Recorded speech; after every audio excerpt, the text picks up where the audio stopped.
Alrighty, there ought to be 3 expansions today. I see Menagerie, Plunder, and Cornucopia Guilds. Okay.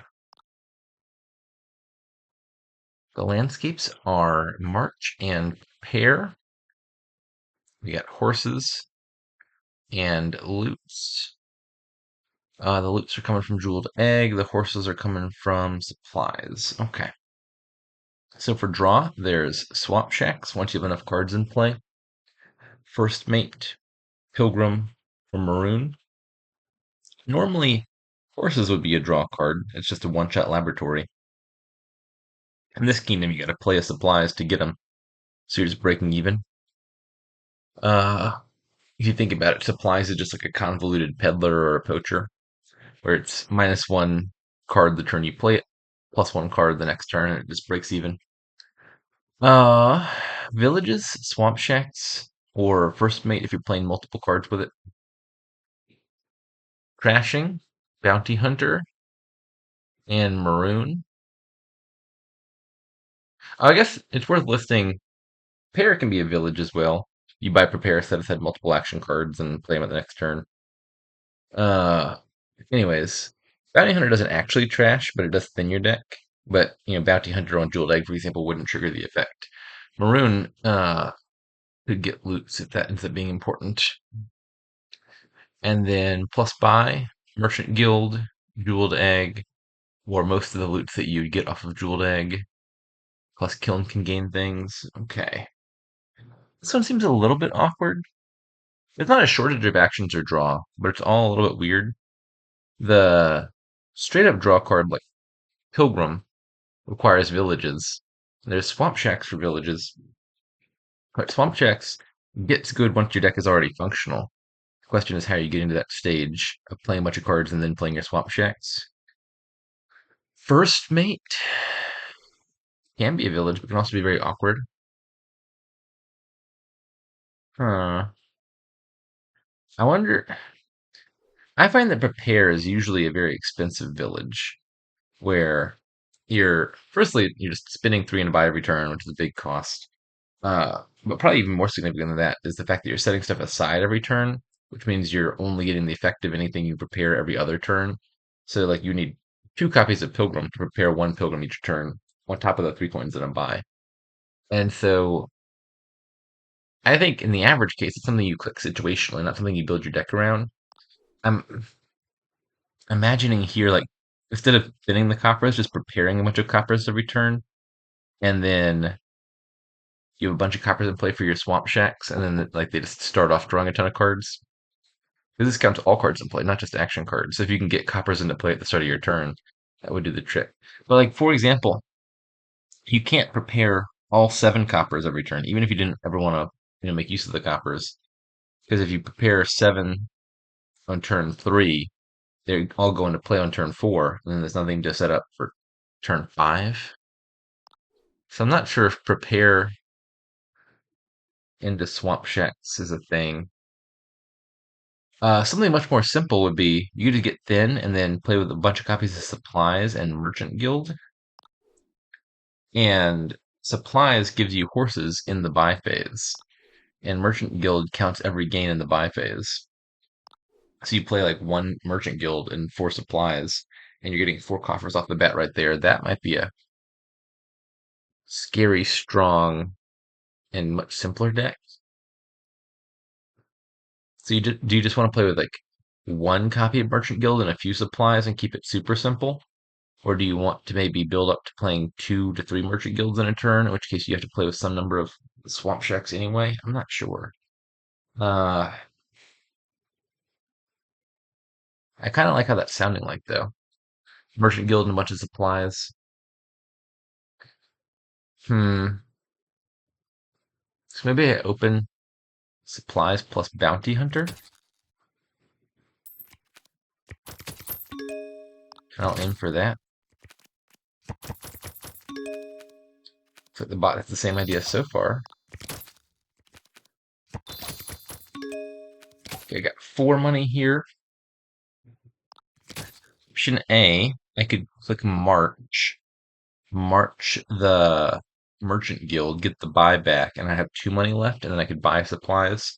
And that's basically just buying supplies, but it comes with one coffer for free because we'll have the merchant guild in play.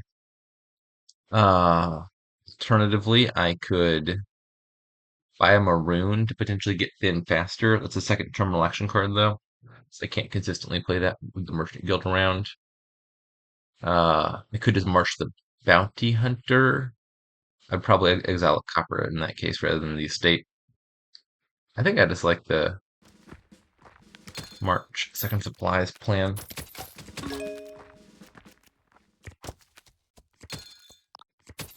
And 2 more. Bot's got a swamp shacks. Okay. Let's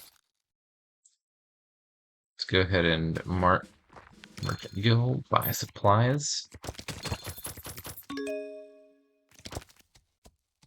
Hmm. Let me think about this. Where do I want this to go? Is it just going to be the one merchant guild and some supplies and buy provinces very quickly? Do I want to build to the point where I can play multiple merchant guilds? Do I want to add a second bounty hunter for faster thinning? I don't know the answer to any of that. Hmm.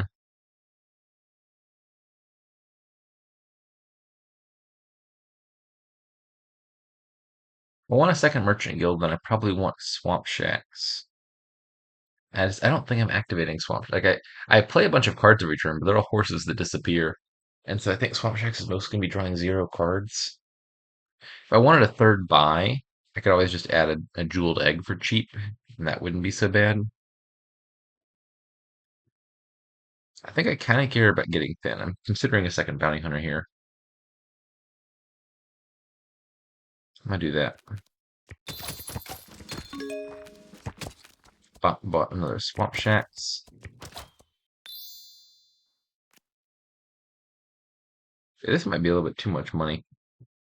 Maybe I don't exile that estate quite yet. I don't think I need that much. Unfortunately, my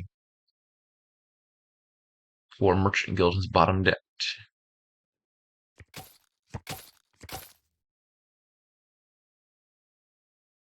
Do I want a second one? I don't.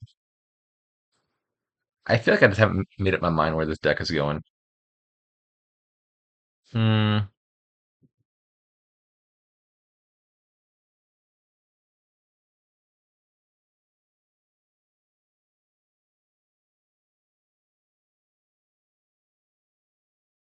Take one more merchant guild.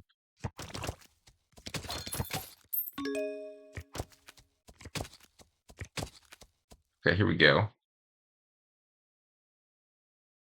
Uh, Unfortunately, did not draw any of the supplies. That's a bit of a nuisance, isn't it? So how about I? Hmm. Maybe I just prepare both of these. I don't have any supplies this turn anyway. Let's just set it up for next turn.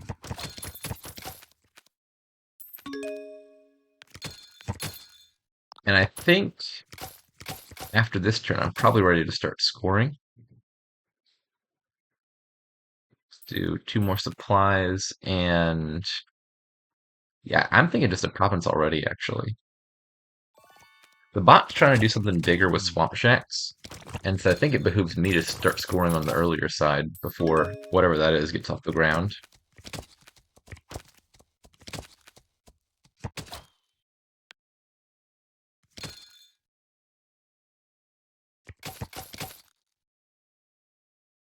Let's prepare all of that and buy another province. My bounty hunter's gonna have to exile a horse, but that's fine. I'll get it back when I play supplies.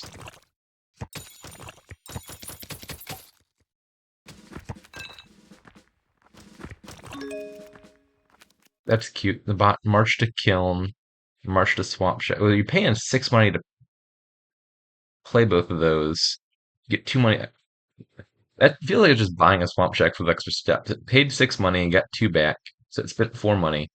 And the outcome of all of that was it got 1 swamp shacks.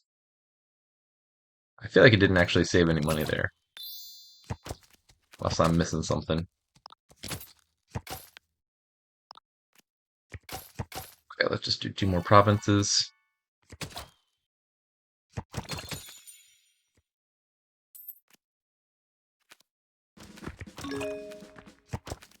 Just need to find a merchant guild, which I did.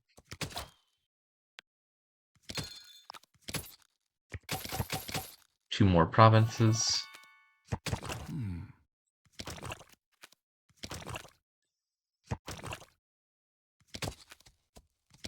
I'm just not seeing the vision here.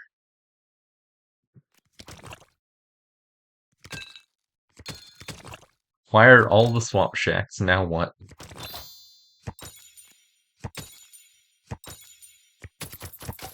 And a lot of jeweled eggs. Okay, the bot's just fallen on its sword. Okay. Um, I think I like Merchant Guild supplies. I question a lot of the finer points. Was 2 the right number? Should it have been more merchant guilds? Should it have been fewer? Could it have been 1 and start clicking provinces very quickly? Could have been multiple and preparing more aggressively. Also unsure about the 2 bounty hunters. But I think the, something involving merchant guild and supplies and not a whole lot else seems like it has potential. I don't know about the exact numbers here. The bots deck doesn't seem like it ever amounted to anything. I'm not really sure what the goal was here. Uh, I wouldn't rule out something that tried to build bigger and played with a bunch of swamp shacks, but I'm not exactly seeing how it works. I feel like it would probably involve preparing consistently to get more cards in play at the start of your turn to make the swamp shacks draw more. And it would probably still involve Merchant Guild plus supplies as the payload. I don't know why you have that many jeweled eggs. Doesn't seem all that great here to me.